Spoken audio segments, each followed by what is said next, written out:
السلام عليكم ورحمة الله وبركاته. بسم الله والحمد لله والصلاة والسلام على حبيبنا وأسوتنا وقدوتنا وشفيعنا رسول الله صلى الله عليه وآله وسلم. نفسك تشوف النبي صلى الله عليه وآله وسلم في المنام؟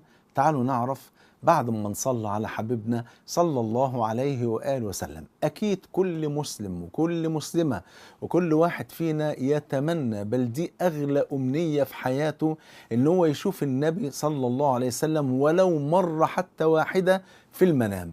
وأنا عايز أقول لحضراتكم بفضل الله، لو عايزين تشوفوا النبي صلى الله عليه وسلم أكثروا من الصلاة على النبي صلى الله عليه وسلم، واقرأوا سيرة الرسول صلى الله عليه وسلم كاملة.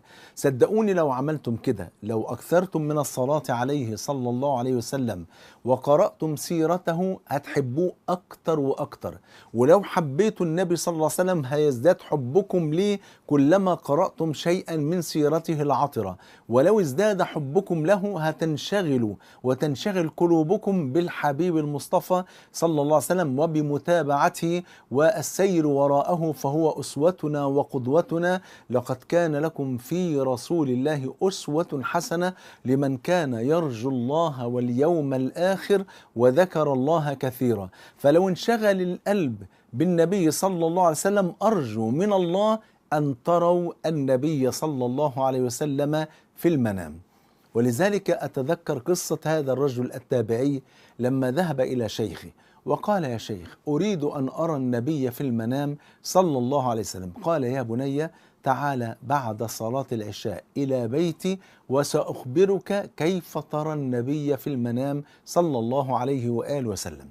الشاب دوت بعد ما صلى صلاة العشاء ذهب إلى شيخه في البيت، وكان الشيخ عزمه على الطعام، فطلب من زوجته، الشيخ طلب من زوجته ان هي تدس الملح في الطعام بشكل كبير، يعني تملى الاكل كله ملح. فجاء الشاب فادخله الشيخ وقدم له الطعام وقال له: كل يا بني. قال له: طب ما تاكل معايا يا شيخنا؟ قال له: انا اكلت الحمد لله، فانت كل. فاخذ ياكل فلقى الطعام مليان ملح، فهو بين نارين، بين نار ان هو ياكل الطعام بالملح الزائد ده، او انه يقول للشيخ مش هقدر اكل لان الاكل مليان ملح. فهذا فيه حرج للشيخ ولزوجة الشيخ، معناها زوجتك ما بتعرفش تعمل أكل، والدليل إنها مالية الأكل ملح، وفي نفس الوقت معناها إن أنا مش هاكل في بيتك. فاضطر هذا التلميذ إن هو ياكل الأكل كله وهو مليان ملح. ثم طلب من الشيخ شيئا من الماء، فقال له: سامحني يا بني، ليس هنا ماء. والشيخ كان يقصد أنه ليس في الغرفة ماء.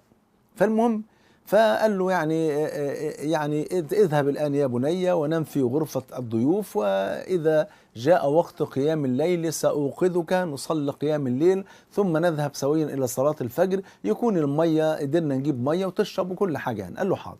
فذهب هذا التلميذ ونام في الغرفة المحددة، وفضل طول الليل في عذاب، جوفه يعني خلاص يعني بيحترق من شدة الملح الذي أكله. فلما جه في قيام الليل، الشيخ راح مصح الشاب دوت وأعطاه الماء فشرب وحمد الله عز وجل. فقال له الشيخ: ماذا رأيت في منامك الليلة يا بني؟ قال: يا شيخ، والله رأيت أنهارا تتدفق وبحارا تجري وأمواجا تجري وراء بعضها، ورأيت السماء تمطر ماء كثيرا. قال: نعم، صدقت نيتك فصدقت رؤيتك، لأنه نايم عطشان فشاف كل حاجة حواليه مية. قال له: صدقت نيتك فصدقت رؤيتك، ولو صدقت محبتك لرأيت النبي في المنام صلى الله عليه وسلم. فكلما أكثرنا من الصلاة على النبي صلى الله عليه وسلم وقرأنا سيرته وأحببناه من قلوبنا وتعلقت قلوبنا بالنبي صلى الله عليه وسلم وازداد حبنا له، أرجو من الله سبحانه وتعالى أن تنعموا برؤية النبي في المنام صلى الله عليه وسلم. أسأل الله عز وجل كما حرمنا من النبي في الدنيا ألا يحرمنا من لقائه ورؤيته والشرب من يده الشريفة صلى الله عليه وسلم عند حوضه الأنور، وأن نكون في صحبته في الفردوس الأعلى. بحبكم في الله، والسلام عليكم ورحمة الله وبركاته.